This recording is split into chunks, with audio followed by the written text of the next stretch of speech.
Cloud learners welcome back. पिछले explainer में हमने क्लाउड इंटरकनेक्ट और वीपीएन की बात की थी, याद है? कैसे ऑन प्रेमिस डेटा सेंटर्स को सेफली क्लाउड से कनेक्ट करते हैं। तो चलिए अब अपनी नेटवर्किंग जर्नी में एक कदम और आगे बढ़ते हैं। सोचिए, आप ब्राउज़र में किसी वेबसाइट का नाम टाइप करते हैं और पलक झपकते ही पेज लोड हो जाता है। पर्दे के पीछे का ये मैजिक क्या है? मतलब ये जो ह्यूमन रीडेबल नाम है, जैसे www.google.com, ये मशीन के समझने लायक नंबर यानी आईपी एड्रेस में कैसे बदल जाता है? यही वो पहेली है जिसे डीएनएस सॉल्व करता है। तो डीएनएस यानी डोमेन नेम सिस्टम, सिंपल शब्दों में कहें तो ये इंटरनेट की फोन बुक है, बिल्कुल वैसे ही। देखिए, जब कोई अपने ब्राउज़र में www.zippybyte.com लिखता है तो कंप्यूटर को ये नाम समझ नहीं आता। उसे चाहिए एक नंबर, एक पता जिसे हम आईपी एड्रेस कहते हैं, जैसे 35.202.14.10। तभी तो वो सही सर्वर तक पहुंच पाएगा। डीएनएस का काम बस इतना ही है, नाम को नंबर में बदलना। जरा सोचकर देखिए, अगर डीएनएस ना होता तो हमें हर वेबसाइट का आईपी एड्रेस याद रखना पड़ता, जो कि प्रैक्टिकली इम्पॉसिबल है। ऑलराइट, तो डीएनएस का बेसिक कॉन्सेप्ट तो क्लियर हो गया। अब सवाल ये है कि गूगल क्लाउड डीएनएस क्या है? गूगल का अपना मैनेज सोल्यूशन इसमें क्या खास लेकर आता है? तो देखिए, गूगल क्लाउड डीएनएस एक high performance managed DNS service है और इसकी सबसे बड़ी, सबसे इंप्रेसिव बात पता है क्या है? ये उसी इंफ्रास्ट्रक्चर पर बना है जिस पर गूगल सर्च और यूट्यूब चलते हैं। इसका सीधा सीधा मतलब है इनक्रेडिबल स्पीड, जबरदस्त रिलायबिलिटी और मैसिव स्केल। आसान भाषा में कहें तो ये हमारे एप्लीकेशंस के लिए एक सुपर चार्ज्ड फोन बुक है जो गूगल के अपने ग्लोबल नेटवर्क की पावर इस्तेमाल करती है। ओके, थियोरी बहुत हो गई। अब इसे एक्शन में देखते हैं। अपने ZippyByte ऐप के एग्जाम्पल से समझते हैं कि ये सब रियल वर्ल्ड में दिखता कैसे है। तो ZippyByte का सेटअप कुछ ऐसा है। उनका ऐप कंप्यूट इंजन पर है और सारा traffic Google cloud load balancer handle कर रहा है।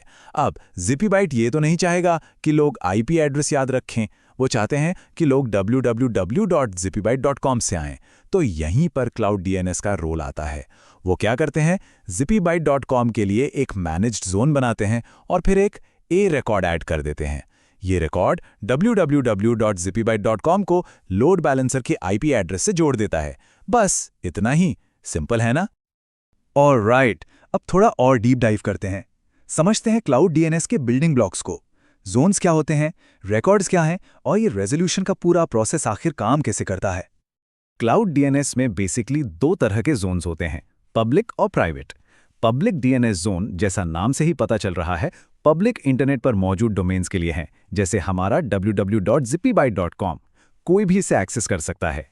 दूसरी तरफ है प्राइवेट डीएनएस जोन। ये आपके प्राइवेट वीपीसी नेटवर्क के अंदर की दुनिया के लिए है। मान लीजिए एक इंटरनल डेटाबेस सर्वर है db.internal.zippybyte.com पर। इसे सिर्फ आपके वीपीसी के अंदर के सर्वर्स ही एक्सेस कर पाएंगे। बाहर की दुनिया से ये पूरी तरह हिडन रहेगा। अब आते हैं रिकॉर्ड्स पर। ये बहुत इंपॉर्टेंट है। सबसे कॉमन है ए रिकॉर्ड, जो एक डोमेन को IPv4 एड्रेस से मैप करता है। वैसे ही AAAA रिकॉर्ड IPv6 के लिए होता है। फिर आता है सी नेम, जो बेसिकली एक एलियास है, मतलब blog.zippybyte.com को www.zippybyte.com पर पॉइंट करने के लिए। MX रिकॉर्ड ईमेल राउटिंग के लिए और NS रिकॉर्ड बताता है कि जोन के नेम सर्वर्स कौन से हैं। तो ये पूरा रेजोल्यूशन प्रोसेस आखिर होता कैसे है? देखिए, स्टेप 1, कोई ब्राउज़र में www.zippybyte.com टाइप करता है। स्टेप 2, पीछे एक DNS resolver Google cloud DNS के नेम सर्वर से पूछता है कि भाई इसका आईपी क्या है। स्टेप 3, क्लाउड डीएनएस फटाक से नाम को लोड बैलेंसर के आईपी में ट्रांसलेट कर देता है। स्टेप 4, रिक्वेस्ट लोड बैलेंसर से होते हुए बैकएंड वीएम तक पहुंचती है। और step 5, web page instantly load हो जाता है। और ये सब होता है मिली सेकेंड्स में। यही तो गूगल के ग्लोबल नेटवर्क की पावर है। चलिए अब बात करते हैं कुछ प्रो टिप्स की। हम देखेंगे कि लोग आम तौर पर क्या गलतियां करते हैं जिनसे हमें बचना है, और वो बेस्ट प्रैक्टिसेस क्या हैं जो डीएनएस मैनेजमेंट को एकदम सॉलिड बना देंगी। सबसे कॉमन मिस्टेक्स में से एक, डोमेन रजिस्ट्रार पर नेम सर्वर्स को अपडेट करना ही भूल जाना। दूसरा, गलत रिकॉर्ड टाइप यूज करना, जैसे ए रिकॉर्ड की जगह सी नेम लगा दिया। फिर है टाइम टू लाइफ यानी TTL को गलत सेट करना, जिससे पुराने रिकॉर्ड्स कैश में पड़े रहते हैं और चेंजेस रिफ्लेक्ट नहीं होते।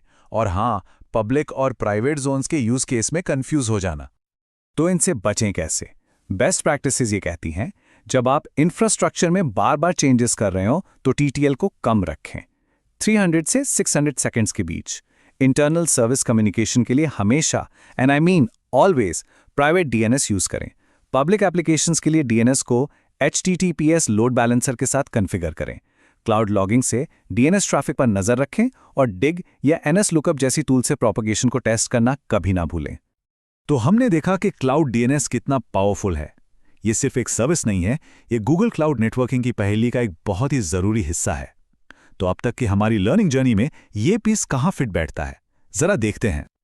और ये देखिए, हमारी नेटवर्किंग फाउंडेशन अब लगभग कंप्लीट है। हमने VPC नेटवर्किंग को समझा, load balancing, cloud CDN, cloud interconnect और VPN, और आज क्लाउड DNS भी चेकलिस्ट में ऐड हो गया है। अब हमारे पास एक बहुत सॉलिड बेस है। लेकिन जर्नी अभी खत्म नहीं हुई है। एक बहुत इंपॉर्टेंट सवाल अभी बाकी है। गूगल का जो ग्लोबल बैकबोन नेटवर्क है, वो असल में हमारे ऐप की परफॉर्मेंस और कॉस्ट पर क्या असर डालता है? एंटरप्राइज ग्रेड सॉल्यूशंस के लिए ये समझना बेहद जरूरी है। और यही हमारे अगले एक्सप्लेनर का टॉपिक है, network service tiers in Google Cloud, premium versus standard explained. हम देखेंगे कि परफॉर्मेंस और कॉस्ट के बीच वो परफेक्ट बैलेंस कैसे ढूंढा जाए। तो हमारे साथ बने रहिएगा और अपनी गूगल क्लाउड नेटवर्किंग एक्सपर्टीज को नेक्स्ट लेवल पर ले जाने के लिए तैयार हो जाइए।